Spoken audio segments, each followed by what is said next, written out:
The rain is never the same color in this city. One day you're looking at normal water, next you see technicolor dreams washing across the gutters.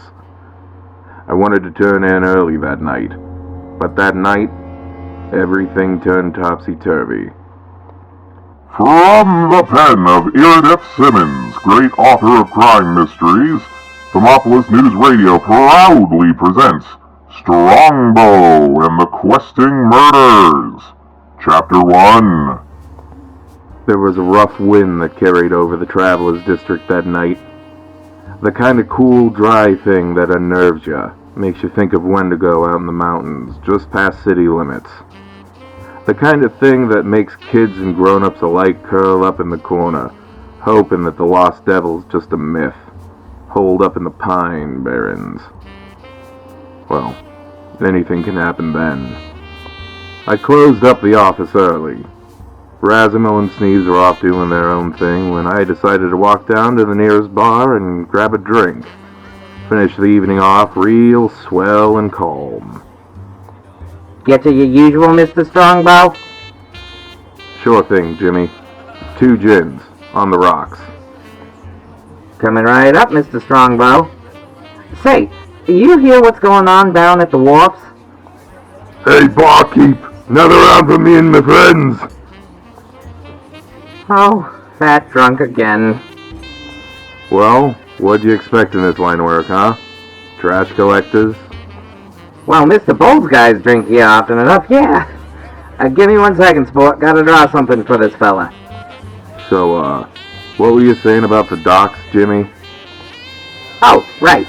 Yeah, they're saying that there's a body down that way. Half-eaten and bloody. Down by Tidewash, I think. Tidewash Street. That lousy part of town ought to be an honorary member of the Moxon. All kind of nasty crap ends up there. Well, I had my drinks and shuffled out the door. Don't know what possessed me to do it other than raw gumption and curiosity. I wasn't on the clock, but that ain't never stopped me before. I barely saw the troll follow me out, but he reeked of booze from shelves so low that I didn't even know him. He was hard to miss. Easy does it, I told myself. Might just be stumbling on home. But then again... Alright, Dirk, hands up. Pull me up the wallet and any loose change you got. Sorry, pal. Only thing loose I ever carry are dames. Wouldn't want to share the kind I get anyway. They're usually wearing handcuffs. No jokes. Pull me up. Alright, geez, I'm frozen in my tracks. Ha! Oh, my nose! Now why are you tailing me, bum, huh? Alright. Better answer, fella, before I start to lose my temper. Alright, sorry, mister. Just a rough streak lately, you know? Sure. But even a booze hound knows better than jump someone like me this time of night. Plenty of humans or elves walking around, better targets. Come on, you big palooka, why follow me, huh? You was the only one on the streets, honest. You know, I'm getting real sick of asking nicely. It was Jimmy, down at the bar. He was running his mouth too much and my boss wanted me to keep an eye on him. On anyone who said anything too. Who is your boss?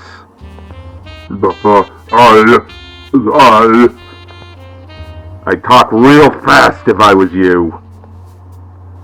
It was the Goshers.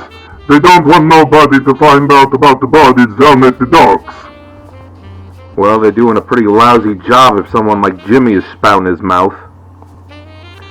They want to keep anybody off the payroll out of it. Said you might poke your nose into it. Me specifically? Well, I'd be on it if I weren't so steamed. What's your name, kid? Grum Peabody. Tell you what, Grum. You never saw me. And I never saw you. 'Cause if I did see you, that'd mean I'd have to slap some cuffs on you and give you to the commissioner. Who knows what happens to a troll kid like you in the meantime? I ain't never seen ya. I ain't never seen ya. Now, that's more like it. Scram, kid! And to think I was looking forward to a quiet night in. I didn't have to follow my nose on this. Wasn't being paid anything to look. All I had was my gun and a knack for getting into trouble. But I wanted to help. This was my part of town, and I liked to keep it clean. I'd have to let the Doc and Sneebs know later, but I felt obligated. I wanted to know more. We will continue with The Questing Murders after a message from these sponsors. Are you smoking more now but enjoying it less?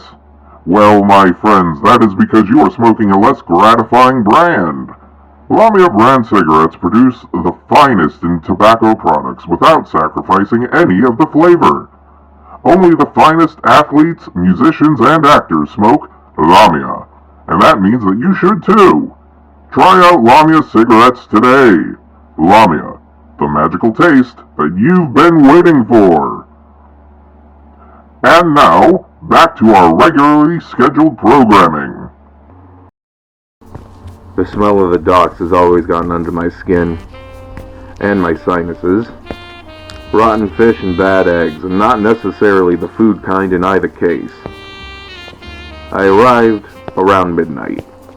Hey, you ain't supposed to be here. Police order. There's something wrong with the docks. Yeah? Who's investigating? Catch any of their names? Oh no, mister. They flashed their badges and went on in. I didn't question the authorities. What were they wearing? Big coats and badges, mister. Well, what else would you wear in this kind of weather, huh? I see. Well, tell you what. How's about I slide you a few bucks and you let me look in on our friends myself? I couldn't do that, mister. They said... Look, fella, I'm a friend. I'm bringing the tall one his dinner. Wife's just about dead with worry. Well, I mean, in that case, I guess it's not a big deal. You'll be quick, though, won't ya? Like a goblin loan shark. Take it easy, friend. Of course, I was going to take my sweet time if I needed to. There was something ominous about the whole situation. Felt off, like the truth ain't gonna come easy. Too bad I turn out to be right. So, what, do we hide him? Course not you, Mook. We gotta get rid of it. Well, I ain't cutting him up right here. There's gonna be blood everywhere. You lummox, get a boat. A real small one with oars. And we're gonna drop him at the bottom of the harbor. I already got weights and everything. Are we gonna say anything? Are you kidding?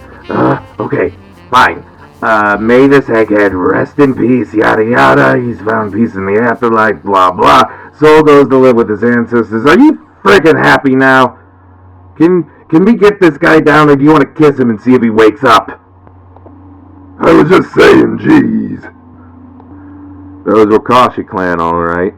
Meanest gang in Thaumopolis. But what were they doing with the body? Yeah, they were cleaning up, but they probably weren't the mooks who did him in. Alright, fella. Hands where I can see 'em. And just like that, my hopes for a peaceful night were gone for good. You got it, pal. Sorry, just taking a leisure-like walk.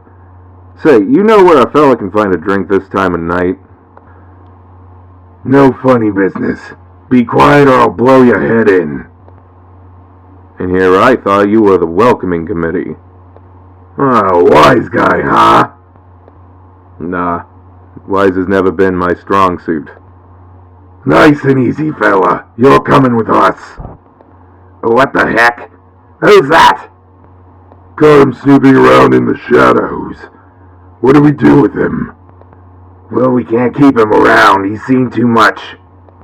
Too much of what? Didn't see nothing, fella, just out for a stroll. I says we shoot him. No, I wouldn't do that, fellas. And why not? Oh, just because I've got lightning reflexes and an enchanted shirt that reflects bullets. Because there's a crack army of trained fairies waiting for me to get back who will eat you guys alive if I don't. Oh, right, and, I'm stupid enough to try this!